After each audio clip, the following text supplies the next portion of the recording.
গুগলে যদি কখনো সার্চ করেন ফুটবল ম্যাজিশিয়ান কিংবা ফুটবল জাদুকর, তবে যার নাম আসবে তিনি আব্দুস সামাদ, একজন বাঙালি ফুটবলার যাকে এই নাম দিয়েছিল ইংলিশ মিডিয়া। যারা সহজে অন্যের প্রশংসা করতে চান না তারাই কিনা করেছিল এরকম প্রশংসা। ভাবা যায়? ভাবতে হলে আগে জানতে হবে এই আব্দুস সামাদের ব্যাপারে। কে ছিলেন এই ফুটবলার? 1885 সালে যার জন্ম, 1964 সালে মৃত্যু। তবে বিদায়ের আগে নিজেকে প্রতিষ্ঠা করে যান ফুটবল জাদুকর হিসেবে। তার ফুটবল ক্যারিয়ার নিয়ে যতটা আগ্রহ মানুষের, তার চেয়েও বেশি অবাক করা কাণ্ড করতেন মাঠে বসে। বলা হয় তিনি কখনো মাঠে মনোযোগী ছিলেন না, আনমনে ঘুরে বেড়াতেন, মাঠের মাঝে বাদাম খেতেন, যখন ইচ্ছে হতো গোল করতেন। সবার কাছে গোল যখন আরাধ্য ব্যাপার, তার কাছে যেন ইচ্ছের মতো, মন চাইলে গোল করব, না চাইলে করব না, এরকম একটা স্বভাব নিয়েই পার করেছেন ক্যারিয়ার। তার জীবনে একটা অন্যতম এক অদ্ভুত কাণ্ড হচ্ছে, একবার রেফারিকে চ্যালেঞ্জ করেন গোল পোস্ট ছোট বলে। লড়াইটা ছিল ইন্দোনেশিয়া একাদশ আর ভারতীয় একাদশের মধ্যে। তুমুল প্রতিদ্বন্দ্বিতাপূর্ণ ম্যাচে খেলছে দুই দলেরই তুখোড় সব খেলোয়াড়। চেষ্টা চালালেও কোনো পক্ষই গোল করতে পারছে না। ঠিক সেই সময় ভারতীয় দলের একজন খেলোয়াড় প্রতিপক্ষের কয়েকজনকে সুন্দরভাবে কাটিয়ে শট করলেন গোল পোস্টে।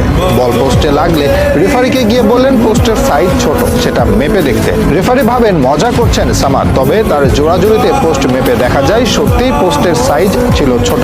এরপর পোস্ট ঠিক করার পাশাপাশি তার শটকে ধরা হয় গোল হিসেবে। প্রচলিত ছিল মনে চাইলেই গোল করতে পারতেন তিনি, গোল ছিল তার ইচ্ছের ব্যাপার। একবার তৎকালীন ভারত খেলতে নামে চীনের বিপক্ষে, ইনজুরির জন্য বেঞ্চে রাখা হয় সামাদকে। তবে প্রথমার্ধেই 3-0 গোলে পিছিয়ে পড়ে ভারত। কোচের কাছে অনুরোধ করেন তাকে নামতে দিতে, যদিও ঝুঁকি নিতে চাননি কোচ। তিনি অনুরোধ করেন 15 মিনিটে 4 গোল করে উঠে যাবেন, এবং সত্যি 15 মিনিটে 4 গোল করেন এই ফুটবলার। অতীতে কলকাতা একাদশ ও ইংল্যান্ড একাদশের মাঝে খেলা হতো, তিনি একবার চ্যালেঞ্জ ছুড়ে দিলেন, এবার ইংল্যান্ডকে হারাবে তারা।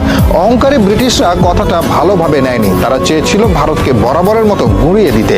তবে এবার আর সেটা করতে পারেনি, উল্টো হজম করে এক হালি গোল, যার নেপথ্যে ছিলেন সামাদ। তার এরকম পারফরমেন্সে বিমোহিত হয়ে শেষ পর্যন্ত তাকে ফুটবল জাদুকর হিসেবে আখ্যা দেয় ব্রিটিশ মিডিয়া। এরকম আরো অসংখ্যবার অদ্ভুত পারফরমেন্স দেখিয়ে আলোচনায় ছিলেন তিনি। দুর্ভাগ্য যে সেই সময় ইন্টারনেট ছিল না এত আধুনিক ক্যামেরা, নয়তো এই প্রজন্ম জানতে পারতো কত বড় একজনকে মিস করেছি আমরা। 1938 সালে ফুটবল থেকে অবসর নেন তিনি। এরপর 1947 সালে দেশ ভাগ হয়ে গেলে তিনি চলে আসেন পূর্ব পাকিস্তানে। তিনি বসবাস করতে শুরু করেন দিনাজপুরের পার্বতীপুরে। জীবনের বাকিটা সময় এখানেই কাটে তার। এখানেই মারা যান 1964 সালে। এই প্রজন্ম মেসিকে জাদুকর ভাবলেও অতীতে জাদুকর হিসেবে পেলে, ম্যারাডোনা আখ্যায়িত হলেও ফুটবলের আসল জাদুকর ছিলেন এই আব্দুস সামাদ।